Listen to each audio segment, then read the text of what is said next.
جامع ترمذی میں حدیث ہے سیدنا عثمان جب بھی قبرستان جاتے تو قبر پہ کھڑا ہو کے اتنا روتے کہ ان کی داڑھی آنسوں سے تر ہو جاتی.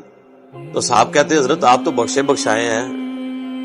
تو وہ کہتے میں نے رسول اللہ سے سنا تھا کہ آخرت کی منزلوں میں پہلی منزل قبر ہے. جس کی یہ منزل آسان ہوئی اس کی اگلی آسان در آسان ہوگی، اور جو اس میں پھنس گیا اس کی اگلی منازل مشکل در مشکل ہو جائے گی. میرے خیال ہم ہوتے تو ہم کہتے حضرت 3 دفعہ آپ کو جنت کی گارنٹی دی اللہ کے نبی نے. نبی علیہ السلام تو صادق اور امین ہے، آپ کو یقین نہیں ہے ان کی بشارتوں کے اوپر؟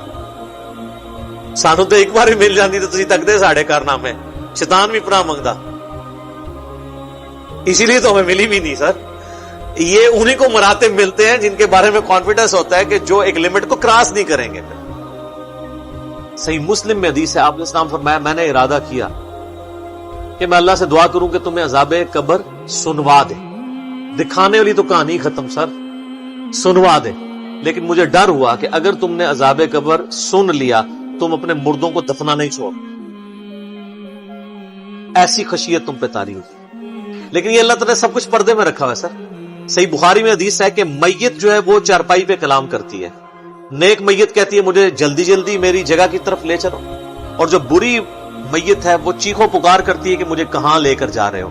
اور نبی علیہ السلام کے الفاظ ہیں صحیح بخاری میں کہ زمین و آسمان کی ہر مخلوق اس کی چیخیں سنتی ہے سوائے جنوں اور انسانوں کے. کیونکہ جنوں اور انسانوں کو اللہ تعالیٰ نے غیب کے پردے میں یہ چیزیں رکھی ہیں نا، اسی کے اوپر تو جنت ہے. ان الذین یخشون ربهم بالغیب لہم مغفرۃ و اجر کبیر. جو لوگ بن دیکھے اپنے رب سے ڈرتے ہیں ان کے لیے مغفرت ہے اور اجر کبیر ہے.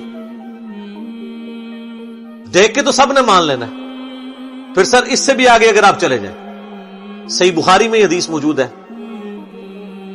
کہ جب میت کو سوالات کے جوابات نہیں آتے نا تو فرشتے اس سے پوچھتے ہیں کہ تجھے سوالات کے جوابات جو نہیں آئے یہ کیا معاملہ تیرے ساتھ ہوا؟ تو وہ کہتا ہے میں تو وہی کہتا تھا جو لوگ کہتے تھے، سنا کے سننی ٹننی، پڑھ پڑھا کے سننی نہیں. تو فرشتے کہتے ہیں تو نے خود پڑھ کے سمجھنے کی کوشش کیوں نہیں کی؟ پھر فرشتے اسے ایک گرز مارتے ہیں جس سے وہ زمین کے اوپر بالکل جس کو کہتے ہیں نا پیرلل ہو جاتا ہے، زمین کے خاک بن جاتا ہے. اور اس کی جو گرز کی اگینسٹ اس کی چیخوں پکار ہے اس کو جن و انس کے علاوہ تمام مخلوقات سنتی ہے. اگر یہ سن لیں تو ظاہر ہے یہ تو پھر انسان کے بچے نہ بن جائیں، وہ ڈرتے رہیں گے نا. تو یہ اللہ نے پردے رکھے ہوئے. اس لیے میں کہتا ہوں کہ سب سے خطرناک بازی جو ہے نا وہ یہ زندگی کی بازی ہے.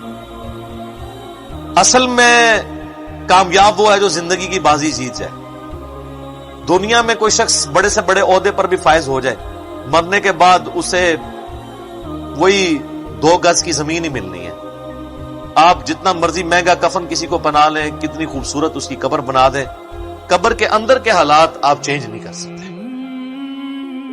اور دوسری طرف جس نے اللہ کی تابعداری میں زندگی گزاری ہے اس کو چاہے قبر بھی نہ ملے، وہ فٹ پاتھ پہ ایک لاوارث لاش کی حیثیت سے مر جائے یا کسی ایئر کریش میں اس کی خاک بکھر جائے. جو ہے جمشید صاحب کو دیکھ لیں رحمہ اللہ تعالی. باقی تو یہ جو تابوت آپ کو نظر آ رہا ہوتا ہے یہ تو ہمیں ٹوٹلی پورا کیا ہوتا تو اس کے اندر کچھ بھی نہیں ہے. لیکن مرنے کے بعد اللہ تعالیٰ نیا جسم، نیا کفن، جنتی سب کچھ دے دیتا ہے، تو فرق ہی نہیں پڑتا.